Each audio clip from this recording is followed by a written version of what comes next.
Hi guys, it's Rigstar War here, and today we're doing our next flight on our UK trivia tour. We'll just get straight up into the air. Today we're going to go from Bodmin, where we're taking off from now. We're going to head up to Tintagel, which is on the north coast of Cornwall. Then we're going to head up the coast over Boscastle, Bude, pop to a little village called Clovelly, and then we're going to head to Bideford to the end. So just as we come out of the airfield, just need to bank around a little bit, and then we can head off towards Tintagel. So obviously we're going to have to talk a bit of Arthurian legend as we're heading to Tintagel, but some more sort of facts to start with. The castle on the site was built in the 13th century and was the home of the Earls of Cornwall. It was built purely to impress because there's very little strategic value to the location. It was also one of the distant outposts of the Roman Empire and was probably actually a really important trading centre. They found lots and lots of fragments of Roman pottery there.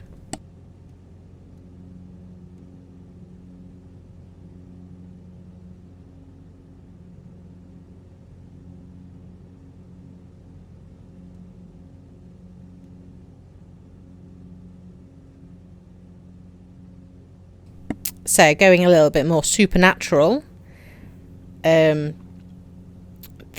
location is so I believe it's the place where King Arthur was actually conceived rather than born, but obviously the stories get corrupted through time. So it's said to be the spot where Uther Pendragon seduced the Queen of Cornwall, which then led to the birth of King Arthur. There are legends as well that claim that Arthur returned to Tintagel following his death. He supposedly met his end during the Battle of Camlan, fighting against his illegitimate son Mordred, and his spirit said to return to Tintagel and continues to haunt it today. Just get a little bit closer.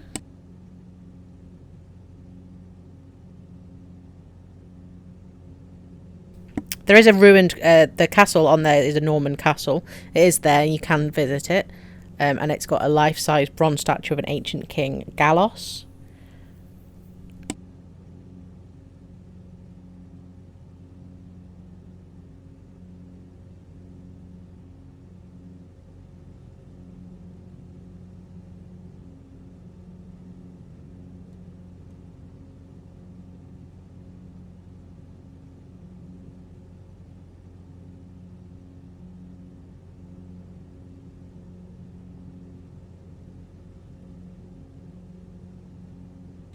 So there are two tunnels that run underneath Tintagel Island. The first is a short tunnel made with metal loops that just lead you to sort of a meadow above the cliffs. But the second larger tunnel is known as Merlin's Cave. And legends say that Merlin, from Arthurian myth, still walks around these caves and you can hear his voice from inside.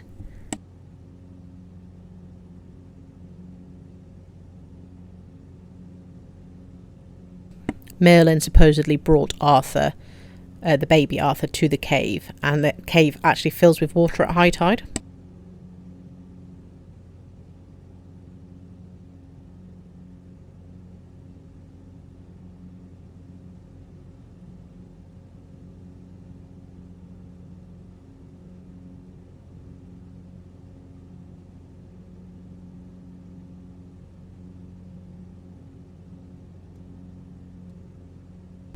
Actually, in Tintagel itself, there's actually a traditional Cornish longhouse, which runs as the village post office, and it's thought to be over 600 years old.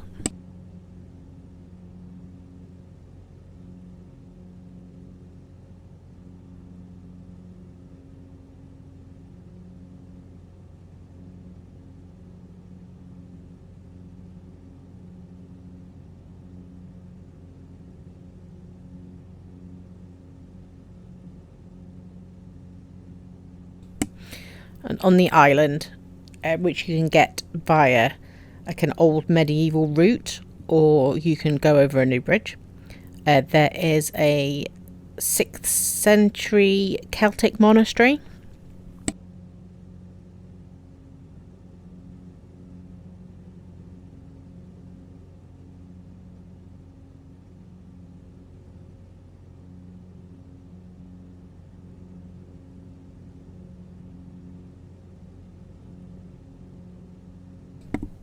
I've actually taken both routes over to that monastery. I think the first time I ever went to Tintagel, there was no bridge, which makes sense because it was built in 2019, and when it was when I was a kid, and you have to walk all the way down and then all the way up to the island on the other side. And I'm sure I've been since the bridge was built, because I remember very much disagreeing about the necessity to walk the long route.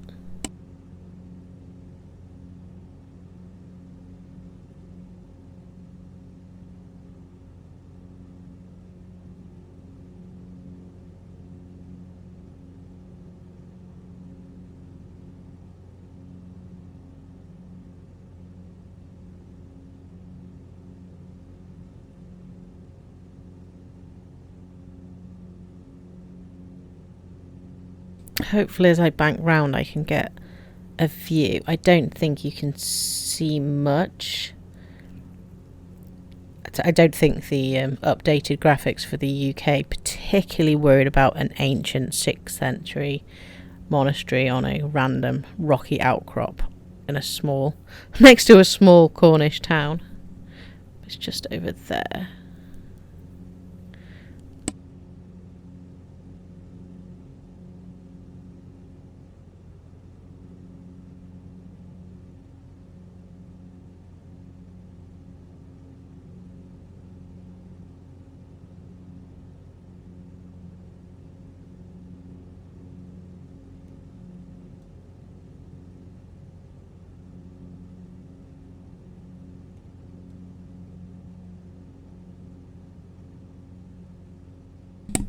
So we're now heading towards Boscastle.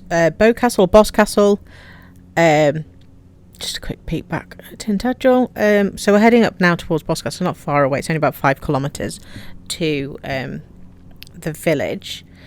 Now, before I talk about what it's probably best known for, which was a flood, it's actually the home of the Museum of Witchcraft and Magic.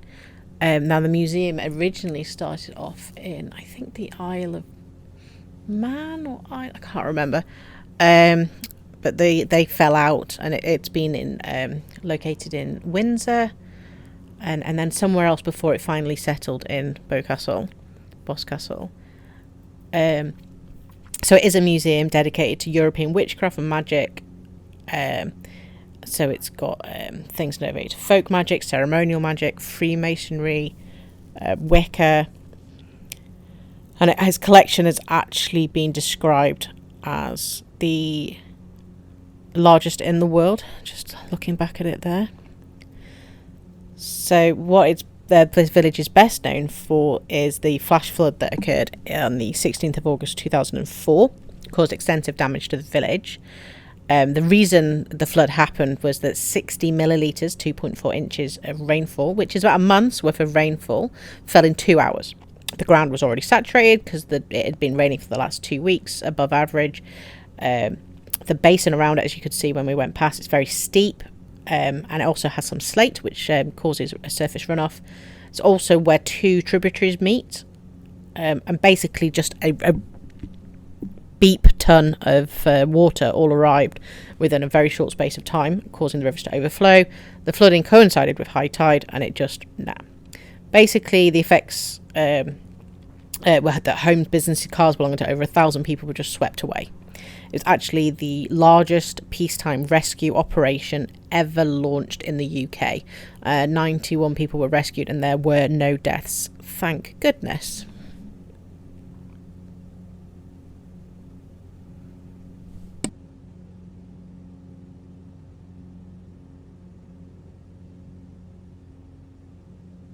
So we're now just heading up the side of the coast. So we are still in Cornwall as we head up here. and we're heading towards Bude. Now, Bude is the most easterly town in North Cornwall. Bude has a canal which once stretched for 35 miles, and it was operational for 72 years until 1891. And its purpose was to actually ship really mineral-rich sand to sort of farms throughout the region. And the tugboats that worked on the canal were unusual because they actually had wheels on them so that they could be hauled up lots of slopes along the route. The canal also has the only manually operated sea locks in England. I think there's only one of two in the whole of the UK, but the only manually operated sea locks in England.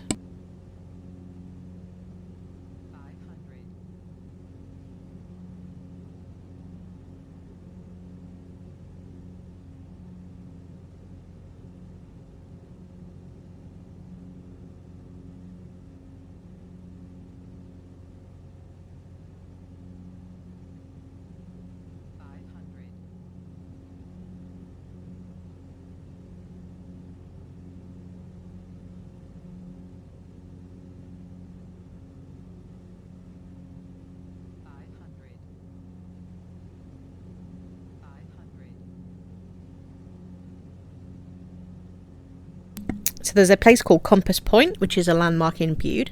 It's an octagonal tower, which was originally built as a Coast Guard lookout in 1840. And then due to the erosion of the coast, it was actually moved brick by brick 40 years later to its current location.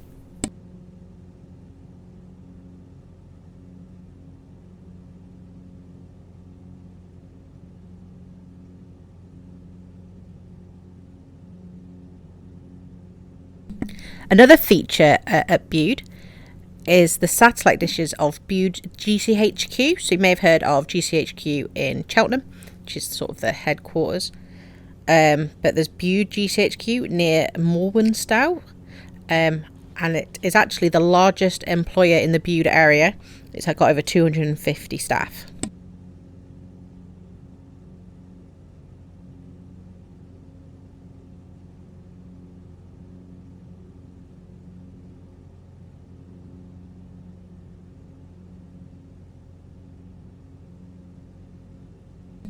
The work that they do there isn't particularly secretive, but the place has the power and authority to monitor or interfere with electromagnetic, acoustic and other emissions and any equipment producing such emissions. And that means it includes civilian and industrial espionage. The security checks to work there can actually take up to 9 months.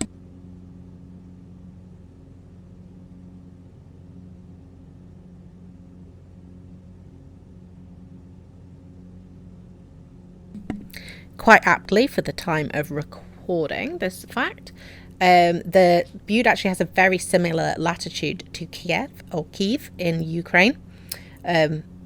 So Kiev has average winter temperatures of around -6 degrees, but Bude's average high is 19.6 degrees and the average low is 3.6.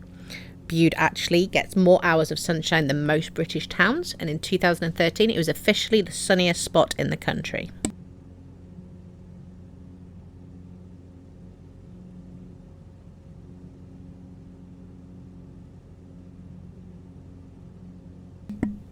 In 2006, there was a world record for a female team climbing the height of Everest, and it was broken at the Fusion Gym in Bude. There was a team of 8 women, and they climbed 8,848 metres on a Everest climber machine, and they did it in just 2 hours, 45 minutes and 53 seconds. Just got a really good view of the bay at Bude there. Clearly the tide is in at the moment. The sand normally extends quite far out. You can just see the outdoor pool down there. Because the Bude faces the Atlantic Ocean, it is renowned for being a very good place for surfing holidays. However, the wind that brings all the surface there, unfortunately, also create and combined with really craggy coast is the bane for ships. And this section of North Cornwall coast is actually regarded as one of the most dangerous shipping areas in the UK. Over 100 vessels have been wrecked in the area. One of the most famous was the Ben Cullen, which was from America, and the salvage figurehead can be viewed at a heritage centre in Bude, or at the Bude Castle.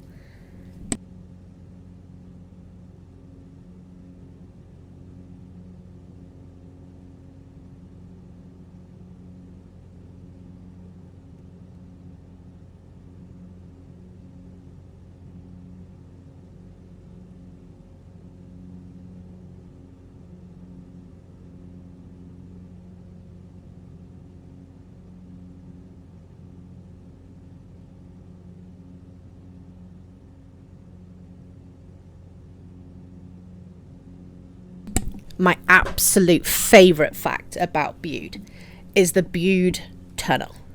It's a 70-metre perspex walkway at the Sainsbury's, and it is mentioned, it got all the way into the press because it became the town's top-rated attraction on TripAdvisor.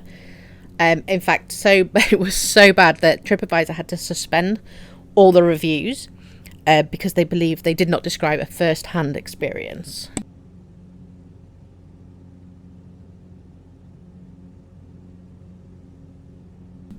So we're now actually heading into Devon. I'm trying to aim it. I might have to redirect slightly towards the end, but I'm trying to aim it so that we can fly over Clovelly.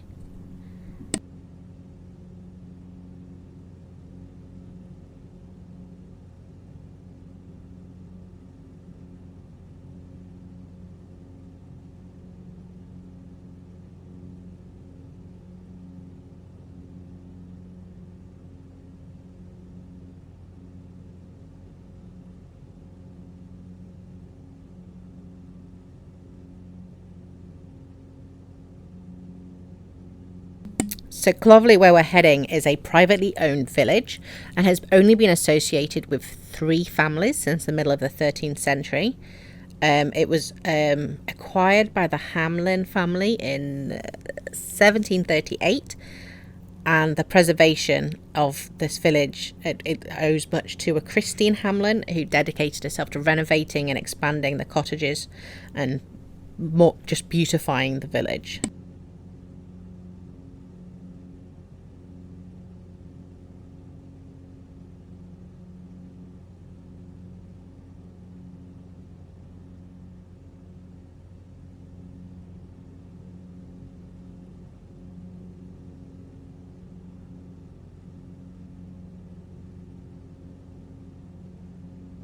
There's actually an entrance fee charged to enter the village as it's privately owned.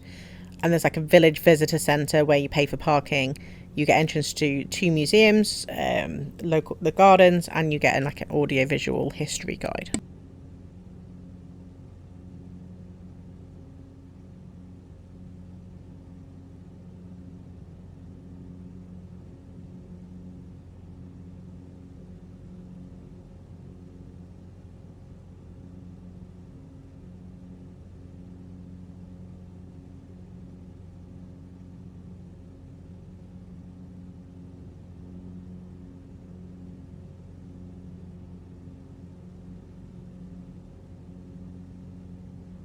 So the main street is not actually accessible by motor vehicles.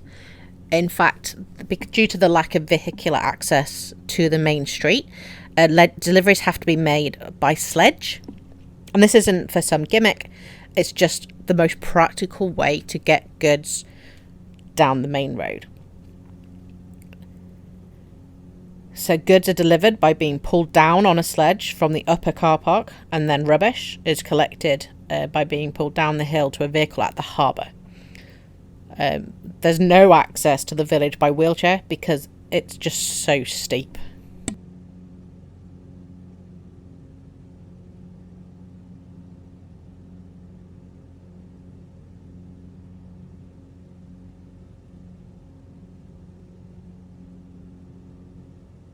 The main street is actually known as Up Along or Down Along.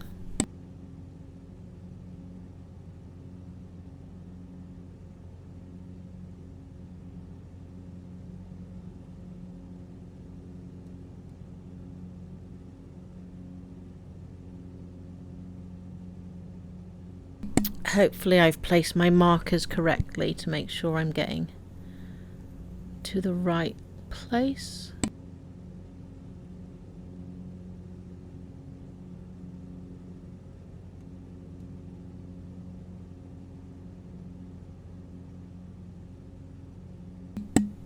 One of the cottages in the village is called Crazy Kate's Cottage, and it's one of the oldest. So about 250 years ago, it was the home of Kate, who was the wife of a fisherman who used to fish out of Clovelly. Legend has it that she used to watch all the fishermen from her window upstairs. One day, she saw her husband fall over the side of his boat and drown. She then went mad, and it said that she was buried in her wedding dress. I'm just going to concentrate on trying to get a good shot of the village.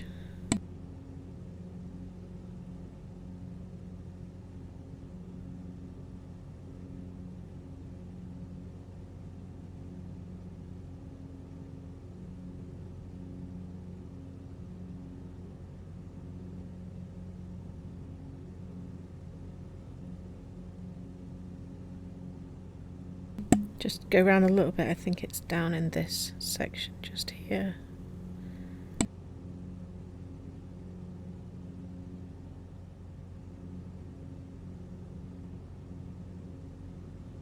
Maybe it's this next one.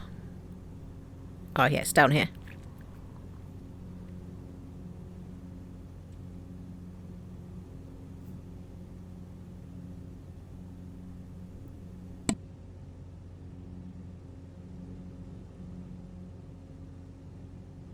So the village was popularised by Charles Kingsley, who was the author of The Water Babies and another book called Westward Ho!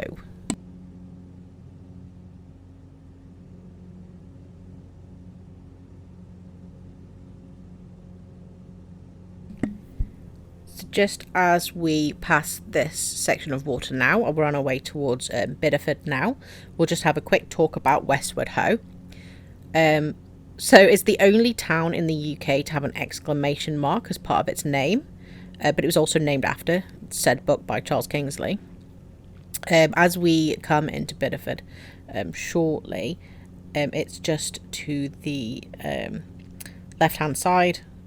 We're not going to be flying over it, just because I want to follow the river through Bideford. So, and it's just the other side. It would be a different approach to then land on the airport that we're landing on. So, Westward Ho! So the only town in the UK to have an exclamation mark. In 1863, the Northern Boroughs Hotel and Villa Building Company was created, and they built a hotel, and the hotel was called the Westward Ho! Exclamation mark Hotel. And the whole idea was to create a tourist location, a destination. It was a gimmick. Come to see us were named after the book. So that then there were adjacent villas, and they were also named after the book. And then as further development took place, the settlement expanded, and eventually the entire settlement became known as Westward Ho!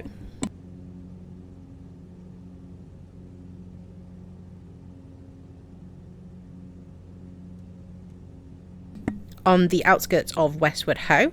There is also the UK's oldest golf club.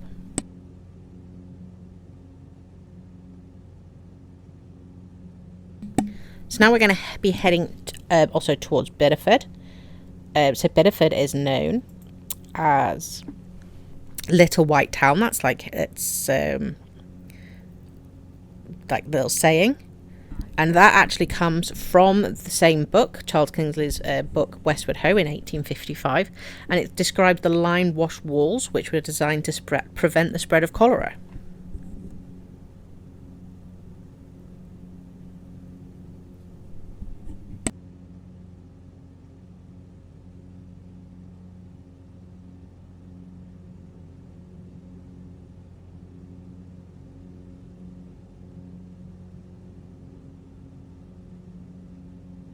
So we'll just get a little bit closer to Bideford so we can see.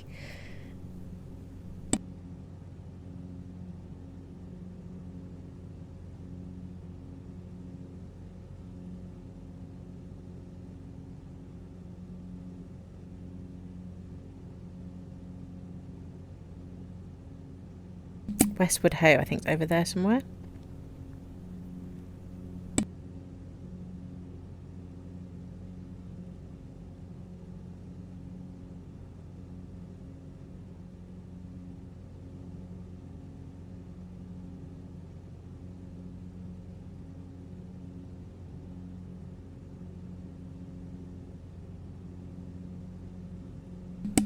So the original Long Bridge, which spans the River Torridge, which connects the east and west sides of the town, was said to have been built out of timber in the year 1286.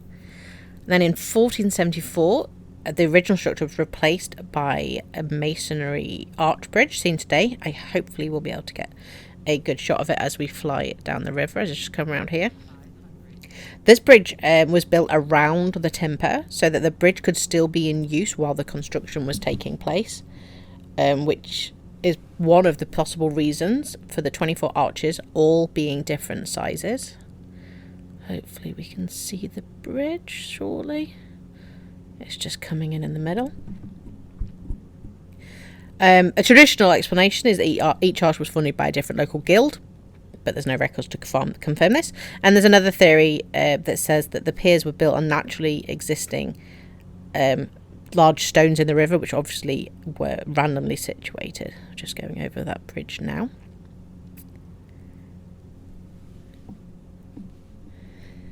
By the 16th century, Bideford had become Britain's third largest port, so Walter Raleigh landed his first shipment of tobacco right here. And in 1682, the Bideford witch trial involved 3 women, Temperance Lloyd, Mary Trembles and Susanna Edwards, accused of witchcraft, and was resulted in one of the last hangings for witchcraft in England. Here we have the newer bridge, and on the opening of that bridge, it is said that an elephant walked across it. And one final thing about Bideford is the first Native American to be buried in Britain is buried at St Mary's Church in Bideford. He was named, obviously not his real name, Raleigh. He was brought over by Sir Richard Grenville in 1586 on his return from Roanoke in North America, and is buried in Bideford.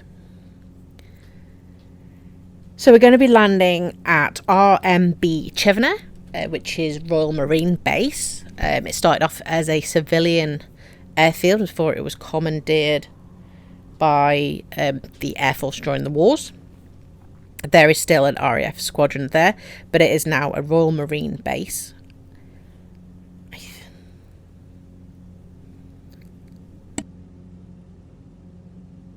After the last few airports that we've landed at, this one is refreshingly tarmacked.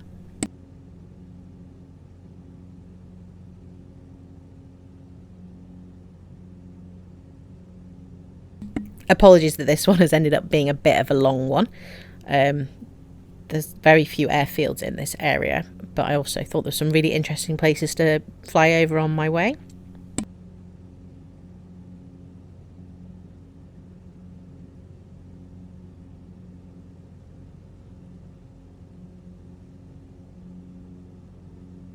So just go a bit wide in order to hopefully just line up with the runway a little bit better.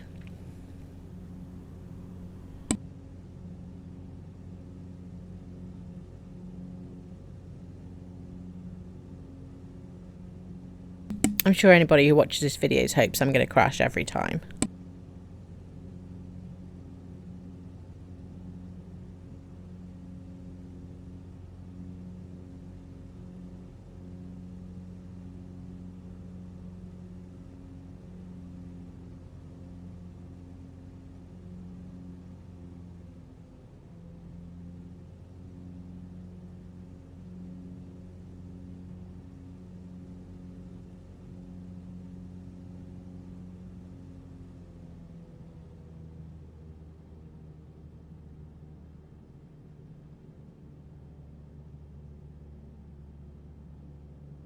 Slightly off the centre line, but not too bad. So, as ever, thank you for flying Regsar Pawar Airlines. We'll continue through Devon on our next episode. Please do like and subscribe if you're interested, and I hope I'll see you again next time. Goodbye.